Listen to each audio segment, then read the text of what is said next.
मागील 2 दिवसापूर्वी पुण्यातल्या कोथरूड भागात एक अतिशय धक्कादायक घटना घडलेली आहे। पुण्यातल्याच शिवाजीनगरच्या वडावाडी भागातल्या राहणाऱ्या नागेश जाधव या अवघ्या 23 वर्षाच्या तरुणाला कोथरूडमध्ये बोलवून त्याची निर्घृण हत्या करण्यात आलेली आहे। आपण आता सध्या नागेश जाधवच्या घरी आहोत, त्याचे घरचे आपल्या बरोबर आहेत। हे जो धक्का त्याच्या आईला बसलेला आहे, ह्या धक्क्यात नागेश जाधवच्या आईचा आवाज गेलेला आहे। आपल्याबरोबर त्याची बहीण आहे, आपण तिच्याकडनं ह्या संपूर्ण हत्येची घटनेचा हकीकत जाणून घेण्याचा प्रयत्न करणार आहोत। ताई, अतिशय दुर्दैवी घटना घडलेली आहे, काय सांगाल याबद्दल? त्याला मेसेज करून बोलवून घेतलेलं होतं। तुमच्या भावाला मेसेज करून बोलवून घेतलं, मग तेव्हा त्याने गेलेला आहे। त्याला गेल्यानंतर इतकं मारहाण केलं की पहिल्या मजल्यापासून तर 7व्या मजल्यापर्यंत घेऊन जाऊन तिथं त्याचे हातपाय बांधून त्याला मारलेलं आहे। कामावर जाणारा तुमचा भाऊ होता, निर्व्यसनी होता, पण तुमचे आरोप होत आहेत की दारू पिऊन त्याला तिथं बांधून मारण्यात आलेलं आहे। हो, त्यांना दारू पिऊन मारलेल्यात आलेत। दारू कामावरून आलेला होता, घरी आलाय।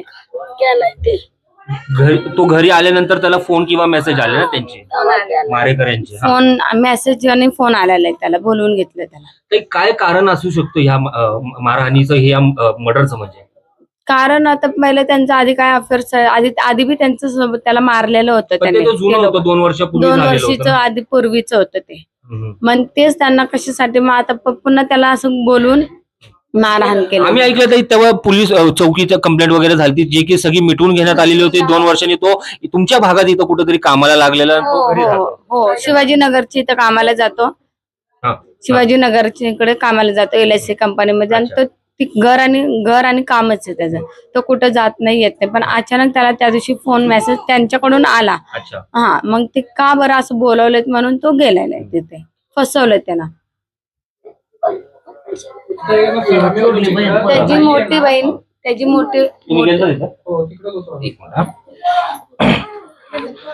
भाऊ खाली। तुम्ही जेव्हा त्याला तिथं मारहाण होत होती, त्या मारहाणीनंतर त्या मारेकऱ्यांनी तुमच्या काय आईला फोन केलं इथं, तर तुम्हाला सगळ्यांना तिथं बोलून घेतलं का? आम्हाला म्हणजे ना त्याला आहे ना मारून पहिलं टेरेसवरनं, म्हणजे SNDT आहे ना मेट्रो स्टेशन, तिकडनं फडफडत नेलेत त्याला आणि मारून आहे ना त्याच्याच मोबाईल मध्ये आहे ना आम्हाला आहे ना फोटो व्हायरल केलेत। अच्छा, तुम्हाला फोटो पाठवले तिथून त्याच्याच मोबाईल वरनं त्याला नग्न करण्यात आलेलं होतं? पहिला तेव्हा कपडे होते, मग मी सगळ्या नाही का वस्तीला आहे ना सांगितलं, अरे नागेश जाधव याला मारायला लागलेत SNDT पाशी। आणि तेव्हा तिथपर्यंत ना त्याला ना फडफडत आहे ना टेरेसवर नेलेत 5व्या-6व्या मजल्यावर। तर आणि सोसायटी मधले काय लोक होते, त्यांनी गवळे आणि ते दळवी होते, त्यांना कॉल केला होता, ते आले होते। तेव्हा तो अतिशय नाकडा अवस्थेत होता। तुम्ही इथून वस्तीतून, तुमच्या वस्तीतून किती जण तिथे गेले त्याला आणायला? आम्ही 4 जण होतो, 3 ते 4 जणांपर्यंत। कोण होतं? पहिलं 3 अतुल गेले होते। अतुल हे आता नाही का इंटरव्ह्यू दिला त्यांनी, तो गेला होता। अक्षय होता। मग तेव्हा नंतर मला अजून एक फोटो आला, मग मी तेव्हा पळत सगळ्या वस्तीला सांगितलं आणि तिकडे गेलो होतो। काय दादा, काय अवस्था काय होती नागेशची तिथं तुम्ही पोहोचल्यावर तिथं टेरेसवर? अतिशय नागड्या अवस्थेत होता आणि त्याला खूप मारत होते। आणि ते लेडीज लोक आहेत ना, आम्ही सोडणार नाही, याला मारूनच टाकणार असं, आणि वीक पॉइंट वर त्याला खूप मारलेत।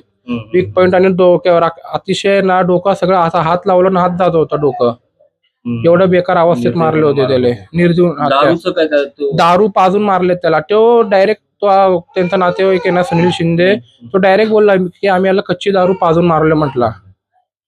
ते चुलत्यांचं असंही म्हणणं आहे की आम्ही तिथं गेलो, विनवणी केली की त्याला दवाखान्यात नेऊ द्या, पण अर्धा किती वेळ त्याला नेऊ दिलं नाही, नाहीतर त्याचा जीव वाचला असता। काही खरं आहे का?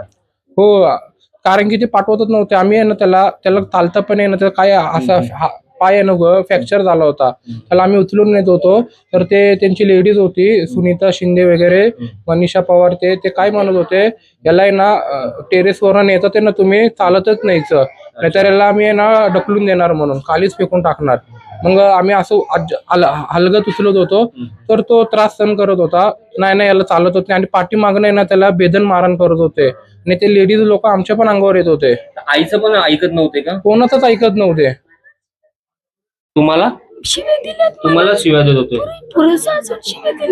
पोलिसांसमक्ष? त्याची पोरीची आई पण वडील शिव्या दिले। भाऊ जेव्हा तुम्ही तिथे गेले तेव्हा तुम्ही पोलिसांना नाही कळवलं का? पोलीस आले होते, अच्छा. पोलीस पण आहेत ना दुसऱ्या फ्लोअरवर गेले होते, झालं होतं आणि तिकडच त्यांना वेळ लागला आणि एक कॉन्स्टेबल होता ना आधीच पोचलो होता तिकडं. तर ते पोलिसांना काय म्हंटले, आमचे पवार साहेब मॅनेज आहेत, नाहीतर तुम्ही हे करा असं शांतपणे असं तसं. मग ते पोलिस म्हणजे काही काम होतं, फक्त लेडीज कॉन्स्टेबलला फोन करायचं होतं, फक्त त्यांनी एवढं काम केलं नव्हतं. नाहीतर ते पण पोलिस पण विनवणी, त्यांचे हात जोडले, पाया जोडले, विनवणी केल्या, पण ते कोणाचंच ऐकलं नाही. तिकडे काहीतरी म्हणे त्यांचं काहीतरी दरार आहे म्हणते, सोसायटीतले लोक पण सांगितले. त्यांची दहशत आहे. हा तिकडे देशात आहे म्हण. त्यांच्यातले अनिल शिंदे म्हणून गुन्हेगार आहे आणि कोण कृष्णा मोकाटे आहे ना, तो त्याचा काही संबंध नसताना त्याला बोलून घेतले, तो पण तिकडे होता. तो डायरेक्ट म्हणतो मला पॉलिटिकल सपोर्ट आहे, हे सपोर्ट आहे म्हणून. ताई, एक मिनिट. ताई, आता 10 पैकी 9 आरोपी अटकेत आहेत. आता सध्या 10 पैकी 9 आरोपी अटकेत आहे. एक आरोपी आता शिल्लक आहे, पोलीस त्यालाही पकडणार नक्कीच. आता आमच्या माध्यमातून काय आवाहन करणार तुम्ही?